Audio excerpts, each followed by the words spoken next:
AGT Live 24/7। चर्चा है हमारे साथ।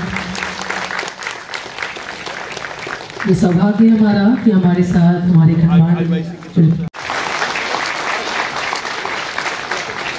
दीप ज्योति परब्रह्मा दीप ज्योति जनार्दनः दीप वर्तु में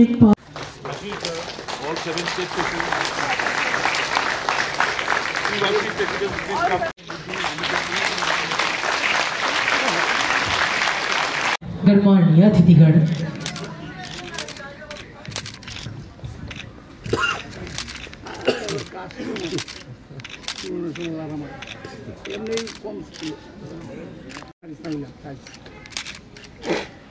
अरे किधर हो?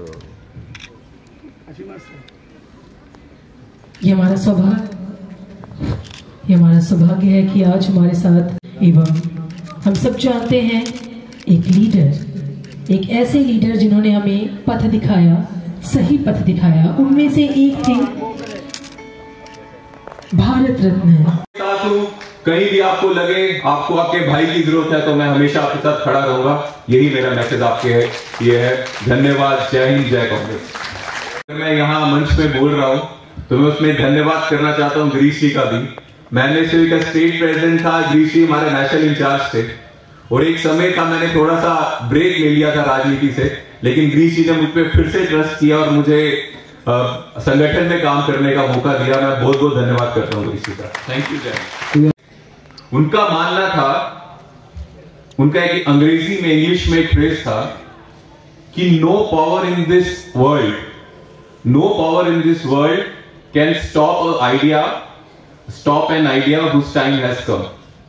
जिस विचार का, जिस आइडिया का समय आ गया है उसको देश की, दुनिया की कोई ताकत नहीं रोक सकती।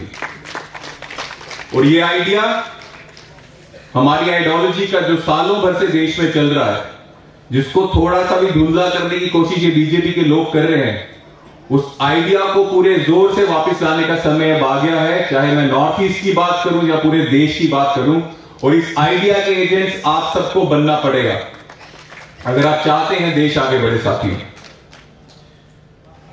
यूनिटी की बात यहां पे हुई, सच्ची बात है। अगर हम में एकता नहीं होगी तो हम इन बीजेपी वालों से या उन ताकतों से जो देश को भी कमजोर कर रहे हैं, देश को लूट रहे हैं, उनसे कैसे लड़ेंगे? ये कांग्रेस पार्टी है, ये कांग्रेस पार्टी है जिनकी देखरेख में, नेहरू जी की देखरेख में, गांधी जी के गाइडेंस में बाबा साहब अंबेडकर ने संविधान बनाया। और कांग्रेस की सोच और संविधान की ताकत से इतनी विभिन्नताएं होते हुए भी देश एकजुट रहा, एक साथ रहा और आगे बढ़ा। तो ये कांग्रेस की देन है साथी। जब हम आजाद हुए थे तो दुनिया के बहुत बुद्धिजीवी कहते थे भारत देश आजाद तो हो गया है लेकिन ये टुकड़ों में बंट जाएगा, क्योंकि इतने विभिन्नताएं हैं, अलग अलग धर्म के, जात के, अलग अलग जातियों के, अलग अलग बोलियों के लोग यहां रहते हैं। भारत एक देश नहीं रहेगा, इसके काफी देश बन जाएंगे। लेकिन कांग्रेस पार्टी की सोच, संविधान ने इसको एक साथ रखा और एक साथ ऐसे रखा कि आज भारत एक सुपर पावर बन चुका है। तो अगर कांग्रेस देश को एक साथ रख सकती है तो मुझे कोई कारण नहीं दिखता कि अगर बीच में भी कोई कारण हो, यूनिटी ना हो। हमें अपने संगठन में भी यूनिटी बना के रखनी है साथियों। यूथ कांग्रेस का आपका साथी होने के दायरे से मैं एक चीज आप सबको कहना चाहता हूं। यूथ कांग्रेस में अगर मुझे दिखा कि यूनिटी नहीं है या कुछ ऐसा एक भी फरमान आया तो मैं हरकत में आऊंगा, मैं एक्शन लूंगा साथियों। ये मैं, मीडिया के लोग भी यहां पे हैं, आप सबके सामने ये बोल रहा हूं। मेरे हद में, मेरे दायरे में यूथ कांग्रेस के अफेयर्स आते हैं, उसमें मैं ये बिल्कुल जीरो टॉलरेंस होगी जो ग्रुपिज्म करेगा, जो एकजुट नहीं होगा। आपका यहां पे ग्रुपिज्म करना देश के लिए घातक है। वो बीजेपी वालों से ज्यादा घातक वो लोग होंगे जो यहां पे भी यूनिटी नहीं करने दे रहे। तो मैं इसके लिए बिल्कुल आपको मैसेज देना चाहता हूं कि इसके लिए हम सब बहुत सीरियस हैं और ये टॉलरेट नहीं करेंगे। और आप लोगों को ये जो बदलाव होगा, जिस आइडिया की बात कर रहे हैं, उसका एजेंट बनना है। कल हमारे नेता राहुल जी ने एक बात की थी, इंडियन स्टेट की बात।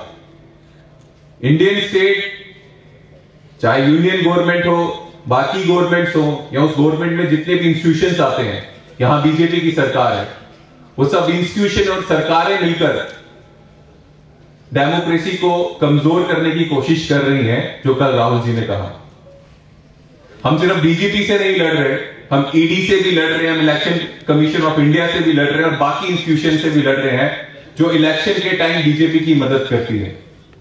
तो बिल्कुल सही राहुल जी ने कहा कि आप लोग इस समय में अगर खड़े हो तो आप इन चीजों से लड़ रहे हो, तो आपको अपने में भी गर्व होना चाहिए। मुझे आप सब में गर्व है कि इस समय में आप यूथ कांग्रेस के साथी इन ताकतों से लड़ रहे हो।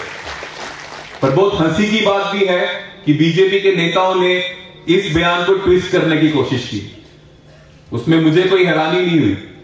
हैरानी इसलिए नहीं हुई क्योंकि उसके दो कारण हो सकते हैं साफ साफ। एक, बीजेपी के नेता हड़बड़ाहट में, घबराहट में राहुल जी के मैसेज को ट्विस्ट करने की कोशिश कर रहे हैं। या दूसरी बात जिसमें मैं ज्यादा बिलीव करता हूं, यह भी हो सकता है कि उन लोगों ने संविधान पढ़ा ही नहीं हो, पूरी एनर्जी मनुस्मृति में जाती है, तो उसको यह नहीं पता आर्टिकल 12 में जो इंडियन स्टेट का मतलब है वो क्या है, जो मैंने अभी आपको बताया।